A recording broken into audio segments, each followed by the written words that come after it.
Gravel bikes. What's not to like about them? They're incredibly versatile, they're good for both evening blasts and multi-day treks, and capable of handling a whole spectrum of terrain, from pan-flat double track to swooping single track. Gravel bikes even make for a pretty handy urban utility steed with their plethora of mounts and chunky tyres. Of course, there are plenty of reasons to buy a different style of bike, whether you're racing on the roads or hitting up gnarlier trails, but you can't really criticise gravel bikes for not performing in spheres that they simply weren't designed for. That's not really very fair. Still, despite being the cycling industry's current golden child, there are still some pervasive problems that the overwhelming majority of bike brands could do with addressing. So, without further ado, here are some things that really annoy us about gravel bikes. Gravel bikes are really overgeared. Even with the gravel-specific group sets currently on the market, the gears offered on gravel bikes simply don't go low enough for a huge swathe of their intended use. Sure, gravel riding on open double track is perfectly well catered for, but when riding off-road with a full set of bikepacking bags, the gears simply don't go low enough. Let's put things into perspective with Trek's XC racing machine, the Super Caliber. In the top-level racing spec, it comes with a 34-tooth chainring and a 1052 cassette. So as not to overstuff this section with numbers, I'll use the Super Caliber setup as a reference point and then relay everything back to that. And do remember that the Super Caliber is set up for racing. XC courses can be very steep, but so too can the trails that you find yourself on with a gravel bike. And racers don't have to contend with all the kit that you would be carrying if you were bikepacking. Sure, with SRAM Axis and Shimano Di2, you can set up road shifters to work with mountain bike cassettes and get similar ranges. But let's keep this to setups that have single tooth jumps in the cassette progression for smoother riding on the roads. With those as the rules, SRAM offers the lowest gearing with a 4330 crankset and a 12-speed 1036 cassette. Then comes Campagnolo pairing a 13-speed 1044 cassette to a 38-tooth chainring, followed by Shimano, which boasts only a 4630 crankset and an 11-speed 1136 cassette. But all three of those options give a bottom gear that falls in between the second and third easiest ratios on the Trek Super Caliber. A cross-country mountain bike has 2 gears lower than the lowest gravel bike, and in the case of SRAM and Campagnolo, both those options are seriously expensive. You only need to look at the Trek 520 touring bike and its 2636 bottom gear to see that gravel bikes have remained hopelessly overgeared for a large amount of the segment of the riding that they're supposed to be designed for. Traditional rack mounts are disappearing. The versatility of gravel bikes is one of their major selling points. Yes, aesthetics can be divisive. Surly's Bottle Boss heavy approach gave rise to the term fork warts, but there are options for mitigating their visual impact, from zip bits to plain simple grub screws. But with that in mind, it's more of a shame that more and more gravel bike brands are removing more and more traditional mounting points at the same time as decking out the fork legs, top tube and down tube. The humble rear rack and mudguard mounts don't cause any problems with cross-compatibility, and their usefulness as a cheap and easy way of boosting your luggage carrying capacity and ability to stay dry is unquestionable.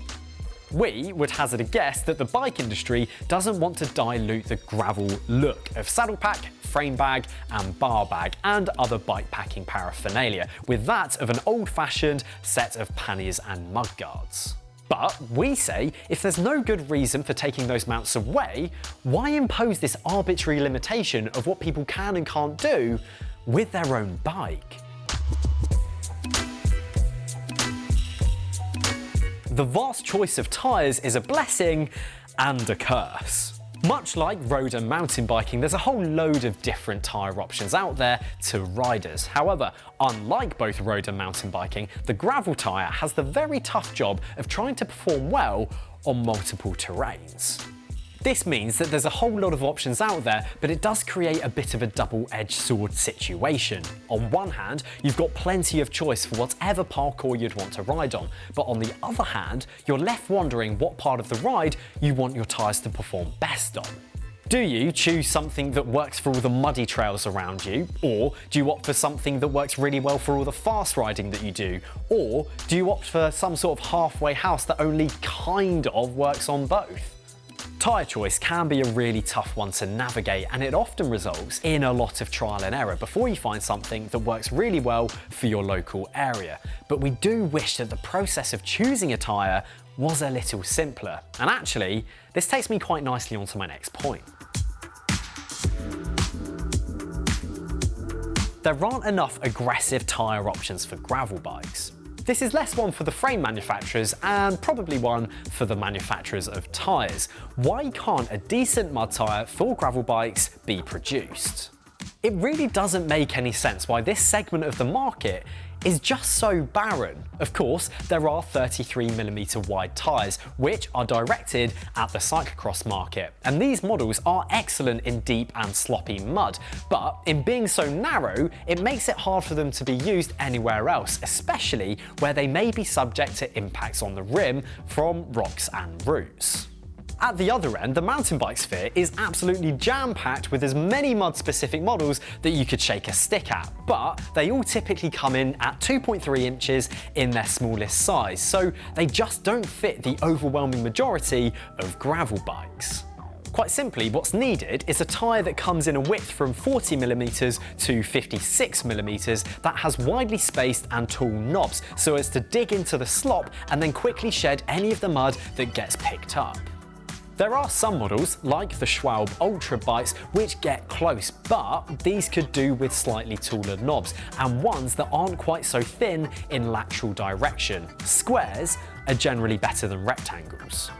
For some riders in deserty conditions, the need for such a tyre won't even register, but for riders whose trails turn into mush in the winter, well, we would be very grateful for more aggressive gravel tyres. Gravel bikes are quite expensive. Aren't gravel bikes just expensive drop bar mountain bikes or hybrid bikes? Well, we'll happily talk for hours about the nuances between them, but doesn't that kind of cut to the heart of the issue? Many of the differences are indeed nuances. Yes, there are cases when a gravel bike is best, when the need for speed and off-road capability is balanced just so that either a road bike or a mountain bike simply won't cut it. But for long rides that are more about the adventure rather than speed, is a gravel bike really that much better? Really? With a strong road background, there is much to be said about the familiarity of drop bar shifters and the position that you adopt on the bike. But in terms of the roads that you'll be able to cover and the sights you'll be able to see, you'll do just as well on a hybrid bike, but with the gear range, the tyre clearance, and all the mounting points that you could ever need. The Cube Travel is an excellent example of this. It combines a dynamo front light, full-length mudguards, a pannier rack, a robust kickstand, and clearance for tyres up to 2.15 inches in size. It does have a 3x9 drivetrain, but the jumps between the gears are hardly any bigger than you'd find on a 10-speed 1136 cassette that you'd get with any entry-level Shimano GRX, and the absolute range is much greater at both ends compared to any of the other gravel groups sets. And all of that for about $1,000. It's a struggle to even get hydraulic disc brakes on a gravel bike for that price, let alone anything else. Gravel bikes can be a bit of a halfway house. When you look at a gravel bike, it may be easy to see them as a glorified parts bin from a big bike manufacturer. You've got drop bars paired with big burly tyres that are generally mated to 700C wheels, and more often than not, a fully rigid frame, but with a group set which is just as confused. You'll have shifters that look like they've come from a road bike and gearing as if from an XC bike. While this slightly bizarre combination of components may seem haphazard, it does culminate in a machine that will allow you to power over rough terrain. As we all know though, rough terrain can encompass a hugely wide variety of parcours. So while you can set your gravel rig up to take on what most may potentially opt for a hardtail mountain bike, you can also create a build that's streamlined for fast rolling gravel roads. The result is something that may never be the ideal weapon of choice, but does work the majority of the time.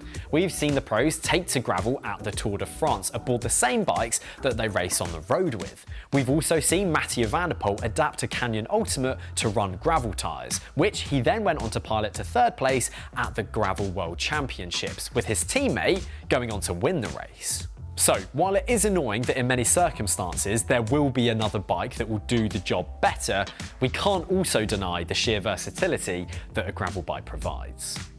Well, there we have it. That's everything that annoys me about gravel bikes so far. Is there anything else that you think I've missed out? Let me know down in the comments below. If you enjoyed the video, then please do drop it a like, subscribe to the channel for more content, and I'll see you again very soon.